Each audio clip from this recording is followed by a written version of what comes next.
ଶିମିଳିପାଳ ପାଦଦେଶରେ ଶିକାରୀ ସକ୍ରିୟ। ଶିକାରୀ ମାନେ ଗୁଳି କରି ମାରିଦେଲେ 3 ବର୍ଷର ଏକ ବାଘ ଛୁଆଙ୍କୁ।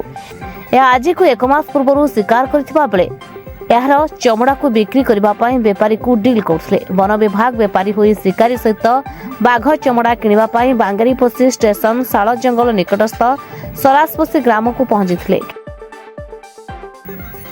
କିନ୍ତୁ ଶିକାରୀ ରାଜୁ ଆଲଦା ଜାଣିନଥିଲା କିଣୁଥିବା ଲୋକ ଫରେଷ୍ଟ ବିଭାଗର ବୋଲି। ରାଜୁ ଯେମିତି ଚମଡ଼ା ବାହାର କରିଛି ଏକ ବ୍ୟାଗ୍ ଭିତରୁ, ସେତିକି ବେଳେ ବାଙ୍ଗିରିପୋଷି ରେଞ୍ଜର ମହେଶ୍ୱର ସିଂ ସହିତ ସଦଳ ବଳ ରାଜୁ ଉପରେ ମାଡ଼ି ବସିଥିଲେ। ଆସାମୀ ରାଜୁ ଆଲଦା କୁହେ, ମୁଁ କେବଳ ଏହା ବିକ୍ରି କରିବା ପାଇଁ ଆସିଥିବା ବେଳେ ଏଥିରେ ଆମ ଗ୍ରାମର ଆଉ ଜଣେ ସମ୍ପୃକ୍ତ ରହିଛି।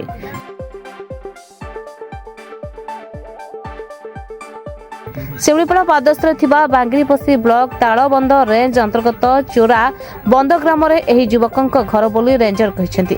ବିଭାଗ ରାଜୁକୁ ଡାକ୍ତରୀ ମାଇନା କରିବା ସହିତ ଗିରଫ କରି ଅଧିକ ତଦନ୍ତ ଜାରି ରଖିଛି। ଏ ବାବଦରେ ଡିଏଫଓ ଗୋବିନ୍ଦ ଚନ୍ଦ୍ର ବିଶ୍ୱାଳ ପ୍ରେସମିଟ୍ ମାଧ୍ୟମରେ ଆସାମୀର ଖୁଲାସା କରିଛନ୍ତି। बाघ चल जबत कराई कौट जबत कराला केमती खबर मिलला कौटिकार बाघ बोली अनुमान कर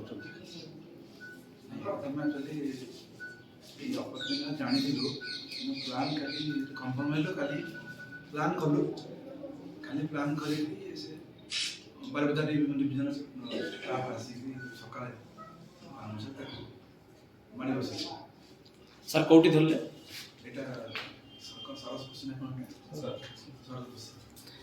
सी भी चालीस आम इन्वेस्टिगेशन सर आज समझ अच्छे बोली चालीस बाघ शिमिळपाळ अनुमान कर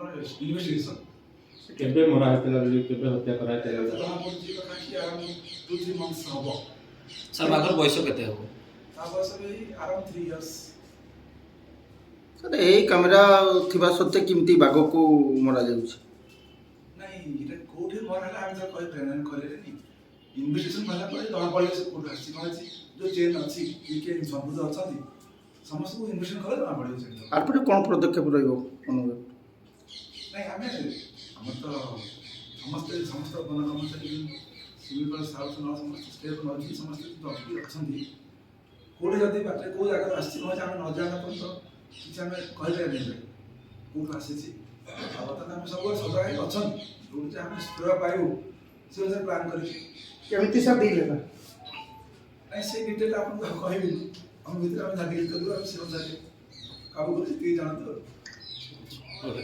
थैंक यू।